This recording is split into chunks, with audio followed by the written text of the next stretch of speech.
As I've stated many times, I'm frustrated by the failure to get anything really going, to find any partners out here to help me research. So sometimes I get frustrated and I just feel like peeking off, and I don't want to, have to force friends and family to listen to my rantings and ravings. I have a lot of them. And this morning I just felt like doing that, but I talked to my friend, and I didn't mention anything to him. I just talked about the weather, whether or not we were going ice fishing, and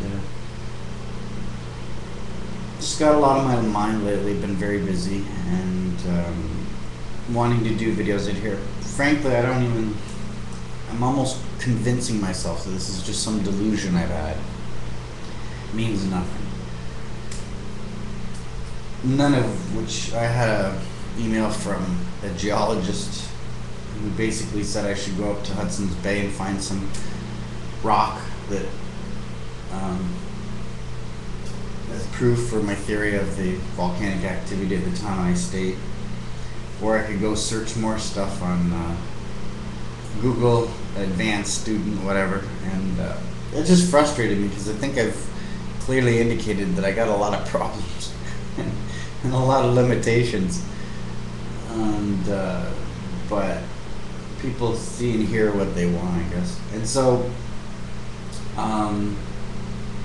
I've been doing well, and not well in a normal sense where people think they're getting a lot. I'm just coping with my illness and doing very well at that. And if you looked at my life, you would see that I'm really not functional as compared to a normal person, maybe what they are able to do in a day, a week, a month. It may seem that I'm going backwards, but in a sense, I'm doing better. I'm much better now. And that's the problem. People judge it from their perspective, and they don't understand it. You have to kind of immerse yourself, and then you'll see. But it's not even why I wanted to do a video this morning. I wanted to talk about the economy. And let me just continue with, I am doing a lot better, and I'm dealing with a migraine this morning. That's probably why I'm thinking too much. And that's key, is that I have a mental illness, and like somebody with cancer who's constantly going to doctor's appointments, tests, maybe having chemo, surgeries, recovering from surgeries. It's a preoccupying thing in your life. It takes away your energy. It limits your ability to do certain things. For me, since I have a mental illness, concentrating on, I'm either obsessed or I ignore it completely. My concentration, I really don't even have control over it. My mind usually is going off in several different directions at once, and I just try to muddle through my day, keeping focus on what needs to be done. But I have an obsessive quality, which when I have a eureka moment, when a lot of things are connected and I can see the forest for the trees, my mind becomes super concentrated, and then I become so obsessed that I just forget about doing simple things like bathing, washing teeth, washing clothes, washing dishes, organizing things. My life becomes a cluttered mess because I just can't think of anything else but that. So that's partly the reason why I'm not doing anything. I asked for geeks to help me, and somebody said, "Oh, you should create your own website." And so I can't do that. If I concentrate on producing a website, then I will do nothing else. I will literally learn everything about creating websites, the best website. I will become obsessed with it. My house will fall apart. Like, my little structure that I've created to help with my illness will fall apart. So I can only allot limited amounts of time to my fancies, my ideas. I basically have to concentrate on doing things that you may take for granted. brushing my teeth, making sure that I brush my teeth. Because I could literally go days without thinking about it. I know that sounds terrible, but I just, I just forget simple little chores that I need to do, things that I could do in a couple moments will sit there for weeks, and then I'll get to it. So it's really difficult when you have a brain like mine. So I try to simplify, I try to become routine, to which you would probably find completely boring. But to me, it's stable. Anyways, let me rant about the environment. The economy and the environment. No, actually, this is probably just a good entry, just to show how difficult it is sometimes wrangling my mind and trying to, like, I came out here to talk about the economy, which is, it's already a recession. I mean, it's brutal.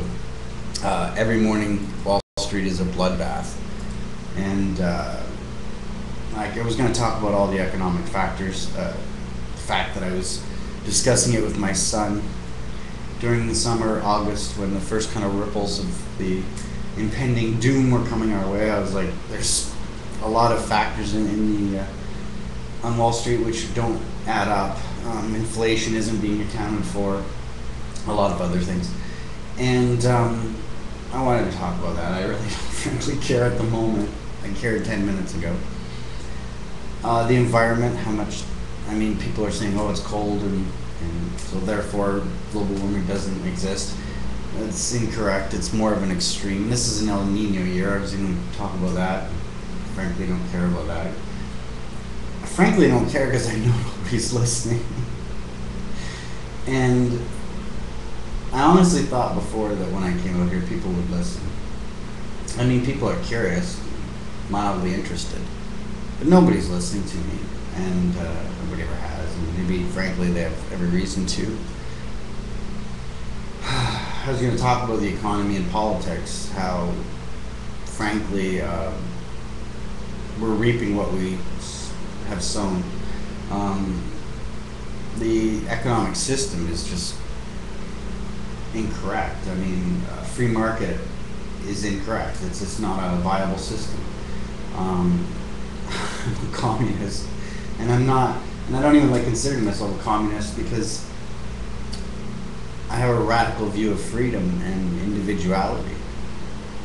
So it's very contradictory to say that I think that for the good of all mankind that we need to go to an extreme regulatory state of equality, which I guess could be considered communism, even though I am fiercely independent and believe in individual rights and freedoms. So we need a social democracy, but a very extreme form because we're facing the climate crisis. Anyways, and there's no ifs, ands, and buts about it. If we continue with this free market, free-for-all, we're doomed, quite frankly. That's what it's... I got like a minute left. I was just a term. Sometimes terms get into my head, ideas, concepts, and the idea living large stuck in my head for some unknown reason. I just thought living large. That's just seems to sum up mankind's attitude. Living large. I'm living large, and I have a 4-year-old son, and so all I talk about is dinosaurs with him. And I thought they lived large. Dinosaurs lived large. And quite frankly, the design of dinosaurs, evolutionary design of being large, led to their doom. They lived large and they died hard. Well, mankind, we're living large, and I think the same thing's going to happen to us. Dinosaurs lived beyond their means. Their bodies were designed to be as big as, it's like the mansions, there's many mansions all over the United States.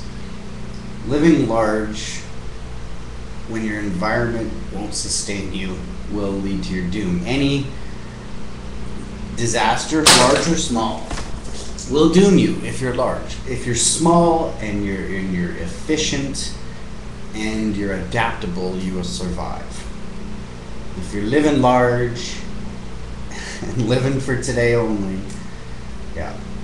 So anyways, I think we're doomed just because of our, yeah, I think we're doomed.